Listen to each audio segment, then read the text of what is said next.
2.2 is about graphs of equations. So I thought I'd just try a real simple example here. So to graph an equation means to color in all the points in the plane whose coordinates satisfy this equation in xy. So, I might get a good idea what the graph looks like if I just plot some points here. The way this equation is already solved for y, it's pretty easy to plug in various x values and just calculate the corresponding value of y. So for instance, if x is 0, y is 7. When I plug in x equals 1, y is 7 minus 1 squared, that's 6. When I plug in x equals negative 1, 7 minus negative 1 squared, that's also 6. When I plug in 2, I get y equals 7 minus 2 squared, 7 minus 4 is 3. When I plug in negative 2, I'll get the same thing as when I plugged in 2 because 2 and negative 2 have the same square. So it's also 3. How about at x equals 3? At x equals 3, this is 7 minus 3 squared, so it's negative 2. And the same thing happens at x equals negative 3, y is also negative 2. So let's plot these points. I got some graph paper here. So let's see, there's the origin right there. I don't know if the x and y axes are very clear. I'll just shade them in here a little better so I can see them.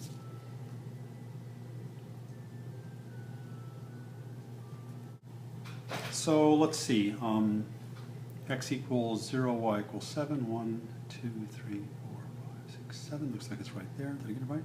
1, 2, 3, 4, 5, 6, 7 is right there. And when x is 1, y is 6, and also when x is negative 1. When x is 2, y is 3, 1, 2, 3. And also at negative 2, at x equals 3, y is negative 2, like that. Right. Probably have room for one more, it looks like. Look, when x is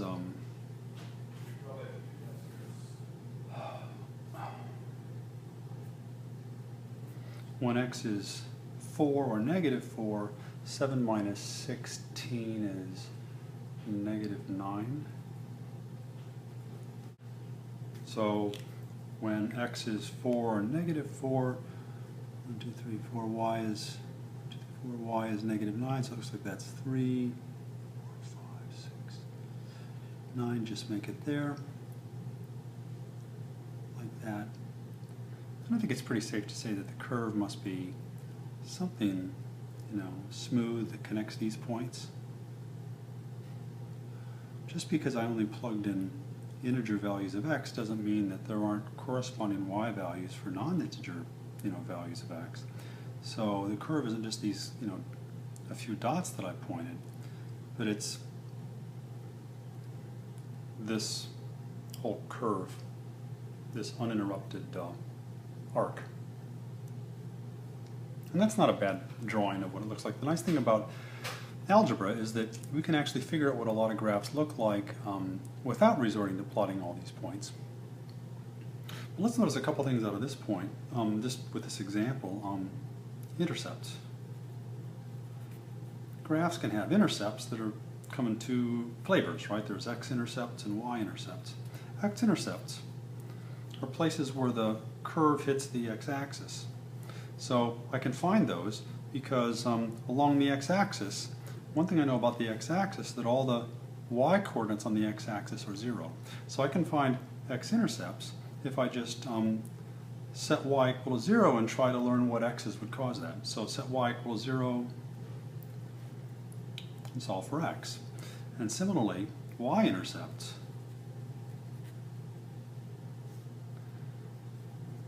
I set x equal to 0 and solve for y. Because along the y-axis, there are lots of different y-altitudes on the y-axis, but the one thing they all have in common is that x equals 0 along the y-axis. This is true in general, not just for this one example, but in this example, let's say,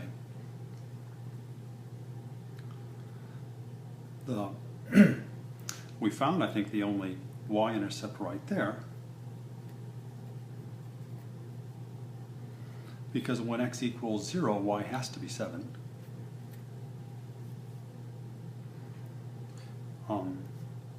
And the x-intercept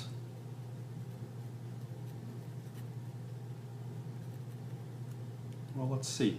If I set y equals 0, let's see if I solve it right over here. Set y equals 0 and solve for x. I'll add x squared to both sides. So x squared has to be 7. There's two real numbers that will do that. They are plus or minus the square root of 7. So the x-intercepts are square root of 7, 0 and negative square root of 7, 0. I didn't plot those, but I can see them in the drawing right here. This point must have been radical 7, 0. This one must have been negative radical 7, 0. The graph in this example exhibits symmetry across the y-axis, and by that I mean that if I cut the graph down the y-axis, the left half and the right half are mirror images of one another.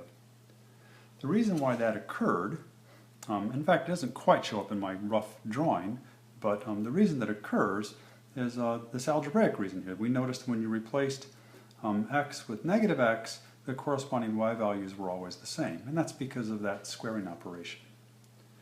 In general, there are three types of symmetries that we look for in curves in Math 101, and algebraic reasons why those symmetries occur.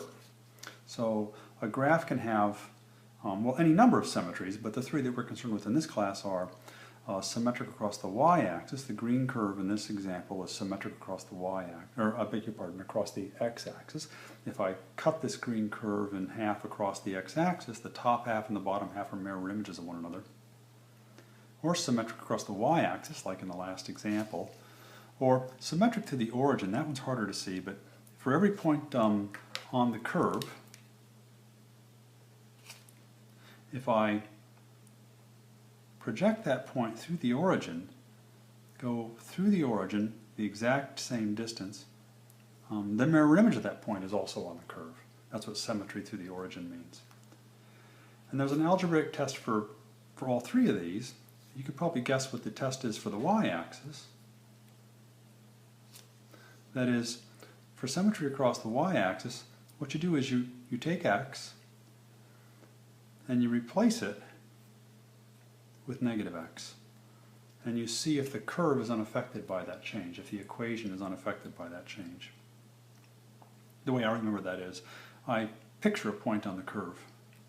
If I took the x-coordinate of that point, left the y-coordinate alone, but took the x-coordinate of that point and replaced it with its opposite, I'd move over to that mirror image point.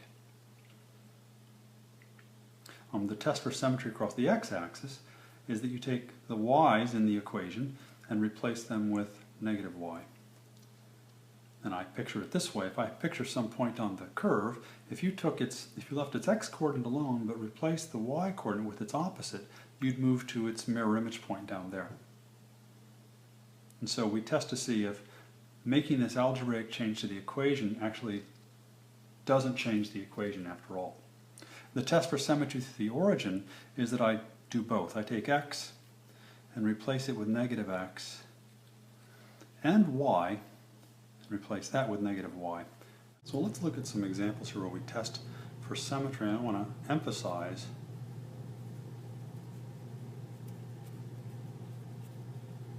that the only test for symmetry is an algebraic test. You can't look at what you think the graph is based on, your rough drawing or what a computer shows us in a drawing, and from that conclude that it's actually symmetric. So let me perform the algebraic test. We saw in that last one strong indications that it's symmetric across the y-axis. Let's test for symmetry across the y-axis first. That means I take x and replace it with negative x. And the new equation becomes y equals 7 minus negative x squared. Now what I want to do is simplify this equation and see if it can be reduced back to the original. Well, okay, well, the only way to do that is to get rid of parentheses. The square of negative x is the same thing as the square of negative 1 times the square of x. Go to law of exponent that says ab to the n is a to the n, b to the n, remember? So that's negative 1 squared times x squared. And negative 1 squared is 1. So that's the same thing as the original. What I conclude from that is that this graph, the graph of that equation, is symmetric across the y-axis.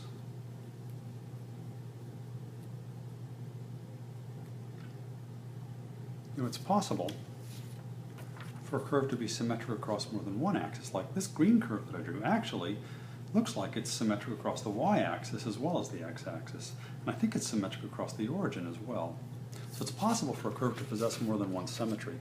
So let's test this one again to see if it's maybe symmetric across the x-axis or through the origin. That would mean taking in the x-axis, I replace the y's with negative y, and I look at what it does to the curve. So the new equation becomes negative y is 7 minus x squared. So does this simplify back to that? About all I can do is I could multiply both sides of this by negative 1.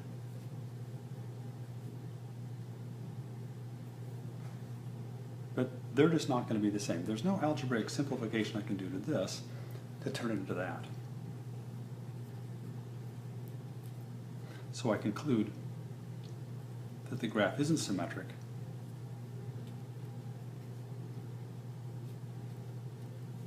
across the x-axis.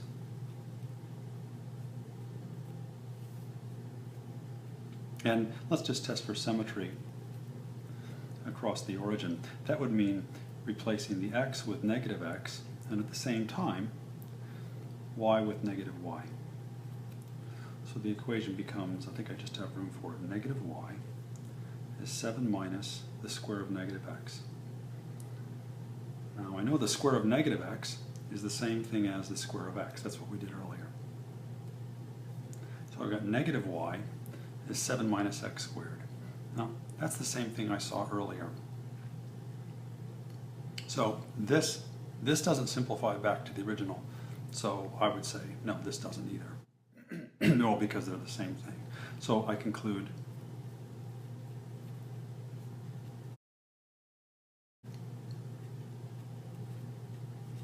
no symmetry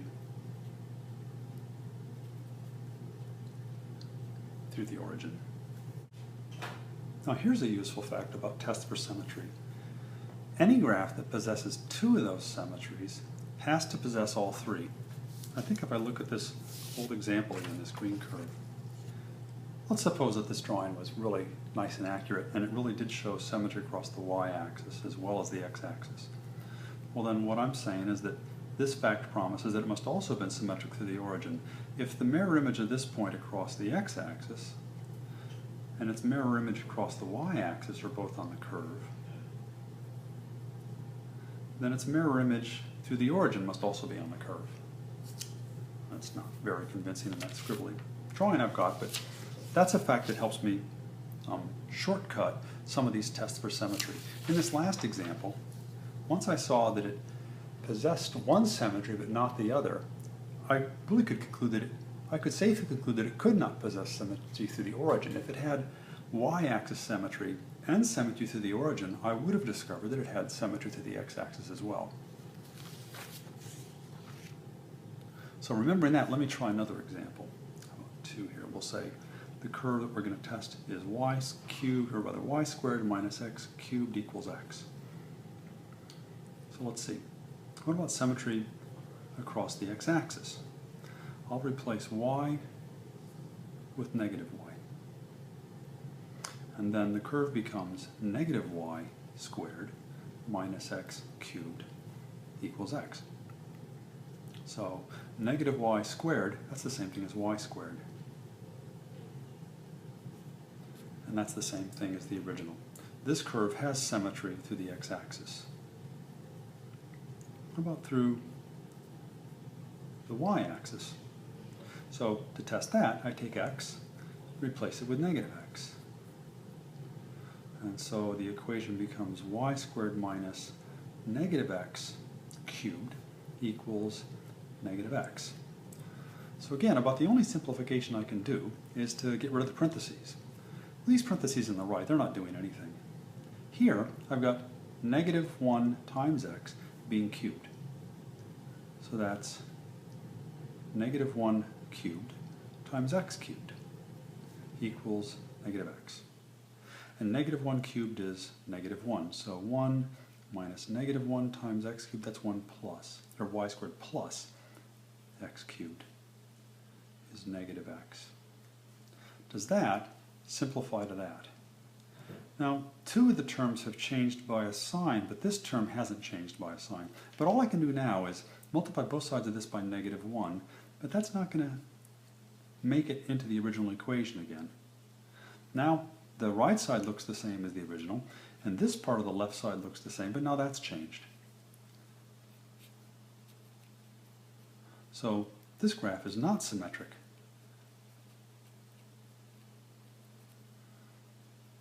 Through the y-axis. Since it's symmetric through the x, but not y, it couldn't be symmetric through the origin. If it were symmetric through the x-axis and the origin, it would have to have been symmetric through the y-axis as well, because of this fact. Any graph that possesses two symmetries has to possess all three.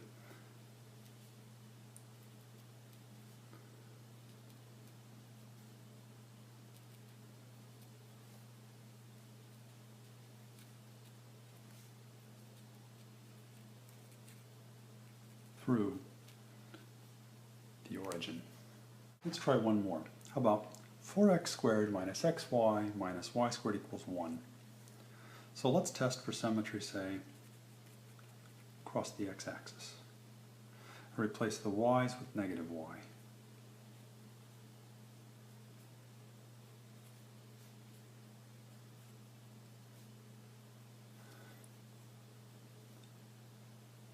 And I get rid of the parentheses. So negative x times negative y is the same thing as positive xy. So this is 4x squared plus xy. You know, negative y squared is the same thing as y squared. And this isn't going to simplify to that, because some of the terms have the same sign, right, there and there and there, but this term doesn't have the same sign as before. But all I can do now is multiply both sides by negative 1, but this equation's still not going to turn to that one. So no symmetry across the x-axis. How about symmetry through the y-axis? And the symmetry through the y-axis, to picture this again, symmetry through the y-axis is like this. Now I replace x with negative x.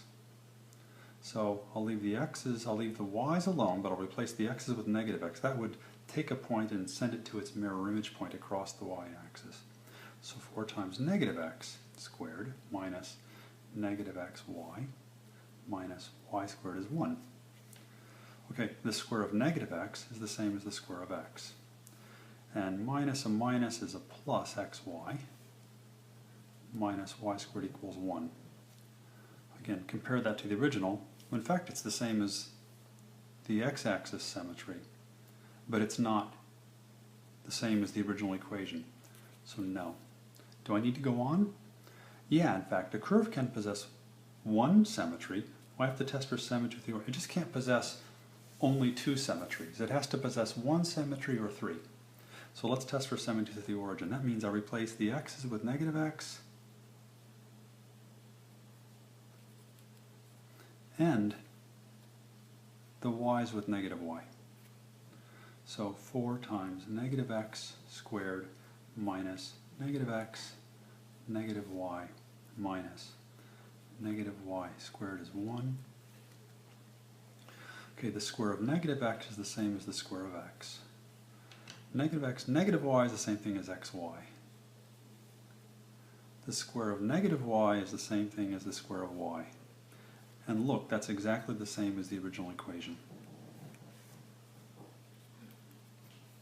So my conclusion is the graph of that equation, and I wonder what it looks like now. The graph of that equation